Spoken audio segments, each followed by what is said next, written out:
And hello everyone, Lights and Gear is back, and I have a flashlight today to talk about from the folks at Imalent. This is the outside sleeve of the box that the light comes in. This is the actual box, and the picture on both is the same. This is the Imalent LD10. It's a very small flashlight and is more or less advertised as a keychain flashlight, but we'll get into detail about that in a few moments. So on the side of the box it says Imalent right there. It's kind of almost like a reflective way in which they've put it on the side, which, see, almost a little bit reflective how they've put it on the side of the box. And on the ends, LD10, as it says right here, EDC, and a little bit of tiny information on the back, which you almost can't see until you reflect it from the light. It's an interesting flashlight and has some rather interesting features, which I will elaborate on. Now, I took the actual box out of the sleeve because once it's in the sleeve, it's very, very tight and it takes a couple of minutes to get out. So that's why I have it outside of the sleeve. The end of the box is magnetic right here, so it kind of snaps onto itself, which is kind of cool. Now, I took the contents out of the inside of the box just because, so I will get to each of them here in a second, but here are the cutouts where everything fits inside the box.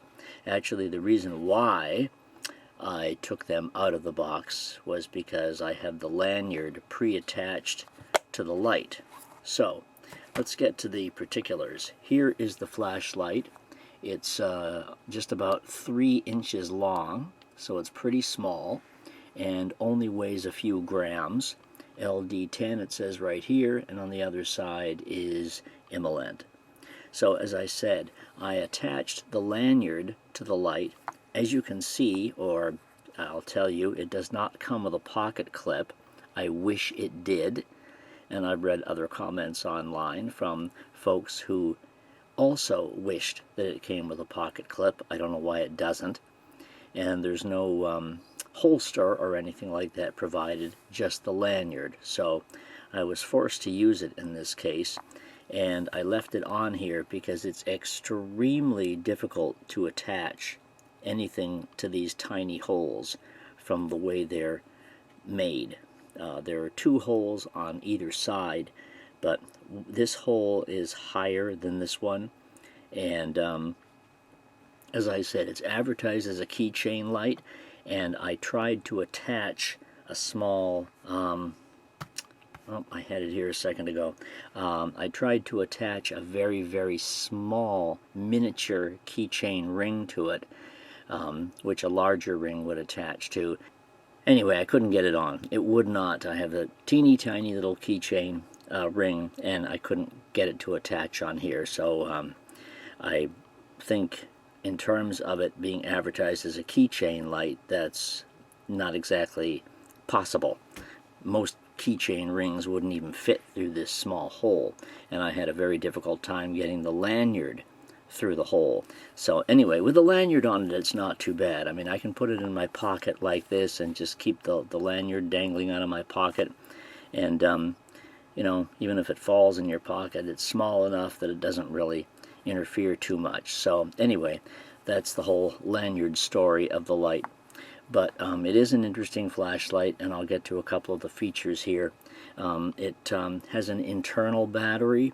They say it's an 18350 lithium battery inside, which is not removable, so you never have to, there's no cap to remove, there's nothing like that.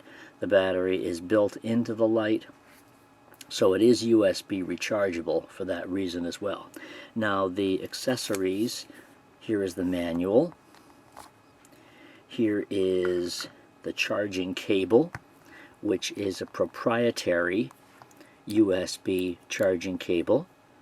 This is the end of it here, not your standard, obviously. And this is magnetic. The charging cable is magnetic. And the other accessory was a diffuser cap, which is kind of neat. So that's what you get with the light. They also claim that the end here is magnetic, and to an extent it is, but this is one of the little issues that the light has as far as what they claim. So they're claiming that it's magnetic, and it is magnetic to an extent, but it won't stick to anything. It won't stick like this to any surface, whereas you have a magnetic surface like this, it won't stick to it. It'll only stick to a magnetic surface if it's standing up. So, you know, when you have a small magnetic item, things like this will attach to it, but the point is that the magnet is so weak on the bottom of it that it won't do much of anything there. It picks up a nail clipper.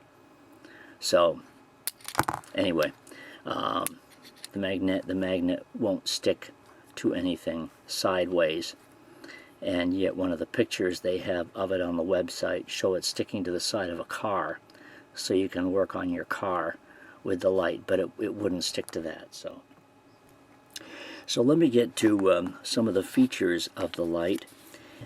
Oops, there we go. It has a nice LED, which is actually an XPL HI. It has an XPL HI LED by Cree, and here are the run times.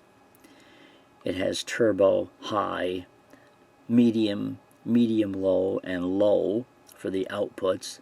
The beam distance is pretty good at 247 meters. It's impact resistant, and it's also waterproof and can be submerged. So 10 is the lowest lumen level, and then it goes to 150, and then 500, and then 600 on high, and 1200 on turbo. But it theoretically only stays on turbo for about 2 minutes, and then it shifts on down to more or less high after that, of which it's supposed to run for about 56 minutes at that level. On high, it's supposed to stay on high for 2 to 3 minutes, and then it shifts down from there by about 100 lumens and should run for about an hour. So turbo, when it shifts, it actually shifts less than high. It shifts down to 500 lumens because high is supposed to be 600. So it's supposed to go from 1200 to 500, and then on high from 600 to 500. So, and I did have it running though for a couple of minutes, and I mean, although it starts to get warm, I didn't actually notice any visible drop in output that I could actually tell after 2 minutes. So it has the OLED display, which I have seen on many other Imalent lights, and that's kind of cool. The deal with that is, as soon as you turn it on, you'll get the little you'll get the display here, which tells you the lumens that it's on and also the voltage of the battery. And it has the simple on and off as far as that's concerned, and then of course press and hold once it's on, and you will increase your levels of brightness. And there's 10, 150, 500, 800. And then if you want turbo, you have to double click it, and then you get 1200 lumens right there, and it starts to get pretty hot coming out the front. And then it will show you the battery voltage anytime you want by clicking it 3 times. I did that wrong. 1, 2, 3, and there's 3.47. So the internal battery at this point is starting to get a little bit low. So that's what it does. It shows you the battery voltage there if you hit it 3 times. And there's also strobe, but you have to be in turbo in order to get strobe. So if you advance to turbo and then do a double click, you'll get to strobe. And the only way to get to turbo anytime is to double click, but of course you can do it from the off position, or you can do it from already being on in another mode. And the regular sequencing modes are simply well, they're pretty much what you see here. It's low, medium, and high. or what it sequences to, and then turbo is the hidden mode, and strobe, of course, is the hidden mode. Now, when I first got the light, it took me several minutes to figure out how to turn it on. I was looking at the instructions, and I was kind of confusing the pictures. I was kind of confusing the pictures in the manual, which is what it tells you here how to turn it on, but I was kind of confusing the front to the top, etc. So the switch is right here, and I didn't have, I couldn't see at first when I was fiddling around with it that it actually says mode right there on the top. So at first I couldn't see that. So that is obviously the switch which operates it. And of course, if you're feeling along the top here, it's very textured, and it's silicone, sort of, you know, it feels rubbery on the top here, and they have these little, I don't know what those are, these little grips here in front of it, which I suppose is supposed to sort of guide your finger up to where the switch is. But in the dark, this is very hard to figure out. In pitch dark, you're fiddling around like this. I kind of figured that since I had the lanyard on it, I could kind of remember where the switch was in regards to the lanyard, so I'd be able to find it easily and turn it on. But if you didn't have the lanyard on here, it's very difficult to find this switch in the dark. You can feel around, but and the other point of it is that it won't turn on. I mean, you need to have a particular kind of press on it for it to switch on. I found that the best way to do it is to put my fingernail right in the center of it and click it like that, and then it will go on fine, you see. But if you just have your finger on the top here, it needs a particular press, and in that case you have to press really, really hard for it to go on. So having the fingernail in the center of it is much easier and doesn't require as hard a press as if your finger was flat like this. Now on the other side is the magnets. These are for charging, and the proprietary charger is the other bone of contention as far as this is concerned, because this is very fiddly. Basically, this falls off if knocked, and it has to go on a particular way. Obviously, these hubs here, or whatever you want to call these, ports, I guess, or something, I mean, this is highly magnetic. This starts to stick to this like crazy when it gets near it. If you let it, it'll just kind of attach anywhere to the top there, but you kind of have to guide it on, because it easily slides down even when it starts to go on. So you kind of have to guide it on there, and it has to be on in just a particular way so that the battery will charge. It is now charging, and you can, this is actually supposed to be a picture of a battery here, but it's kind of hard to see. But so anyway, it is charging, and if you had it this way, you could see that it was there. There, you see, I moved it, and this thing starts curling around, and it falls off. That's how, and then it goes sideways. It's supposed to go this way, but as soon as you start moving the light around, this moves with it. So that's the other thing about it. So it is, oh, there, it stopped charging again. It has to be on it just in the way in which it likes to be on in order for it to have contact to it. Okay, there it goes. So, oh, now it stopped again. As soon as I let it go, it sort of jumps off and then stops.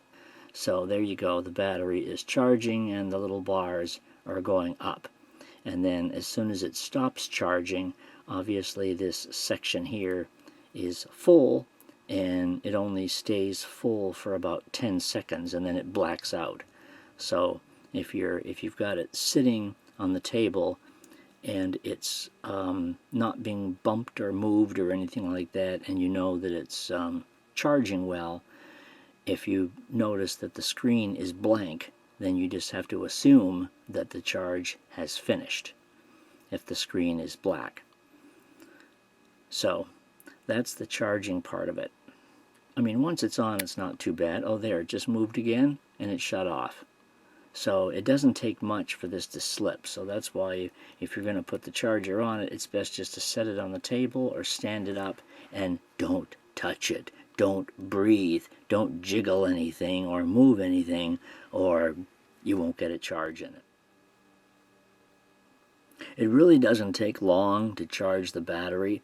I haven't timed it, but if the battery is on the low side like it is right now, I mean, it might take an hour, but it really, I haven't tested to see what kind of what level of current it's actually putting in, but it's probably not that much. But the capacity of the battery is not that much, which is basically the reason why it doesn't take all that long. But it really doesn't take very long for it to charge it completely.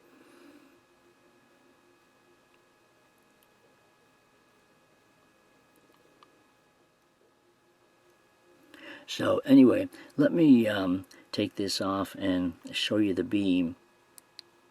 As soon as you click it on, the display comes on, stays on for about 30 seconds, and then shuts off. Let me, so right now we're at 10 lumens, as you can see here. And that is low, and that's as low as it will go. So 10 lumens is actually pretty bright. And the beam is quite nice. The beam has a nice, I mean, it's an orange peel reflector. So it's not terribly focused, but it has a nice center spot, and it also has some nice spill around it. And it's very clean and very smooth. And it's a cool white, so it has the typical about 5 to 6,000 K as far as the tint. Now, this is the thing about changing the modes. You got to use one hand and kind of use your fingernail on it. It's actually flashing the warm symbol on right now. I'm not sure why. The light is a little bit warm, but it just tried to tell me that it was warm by flashing the heat symbol. So if I put my, so as I say, this is one of the issues of trying to change the modes with one hand. So if I put my fingernail in the middle of the switch and press and hold, I should be able to advance. There's the next mode. And we're up to 150 lumens right now. So I will advance to the next level right now, and here's the next level, and this is 500 right now. And then press and hold again. Here's the next level at 800. And then press and hold again. It'll go back down to low. Now, so by pressing and holding, of course, it will advance to all these levels and then just keep cycling back down, obviously. Now, if I want turbo, I have to double click it. So there's the double click, and here's turbo, which is very bright.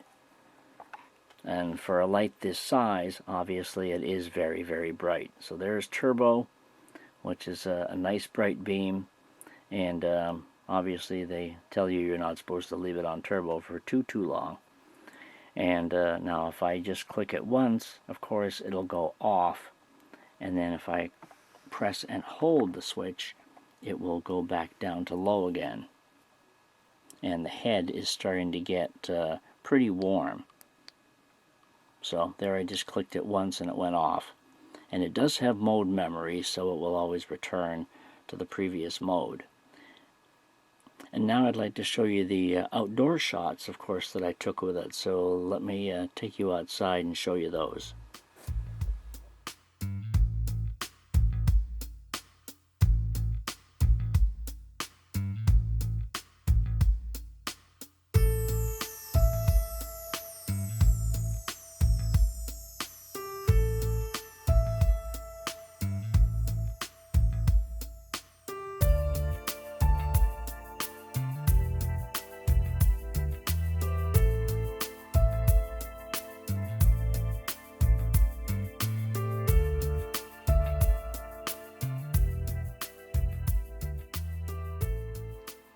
Alright, back inside again.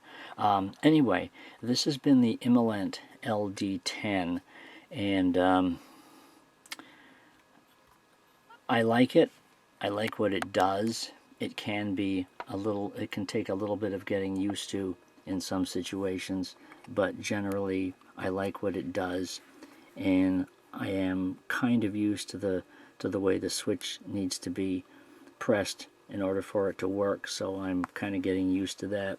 I mean, other than that, I like it, and it has a very, whether or not, actually I didn't show you the front of the front of the lens before, but it has this nice blue, it's very attractive, has this nice blue ring around it, so it's a very attractive looking lens area, since the rest of the light is very plain. There is a link below if you'd like to pick one of these up. It was furnished by the folks at Imalent, and any questions or comments, of course, I hope you'll let me know. You can also get it from Amazon, and you can visit my written review for the link, which is below at lightsandgear.com, where you can see more outdoor shots and, of course, see more flashlights, batteries, chargers, etc. at lightsandgear.com. The Imalent LD10 is today's light. It has a few issues, but it is a very cool little light, so that's for you to decide. Hope you've enjoyed the video. Take care. Thanks for watching. We'll see you next time. Have a good one.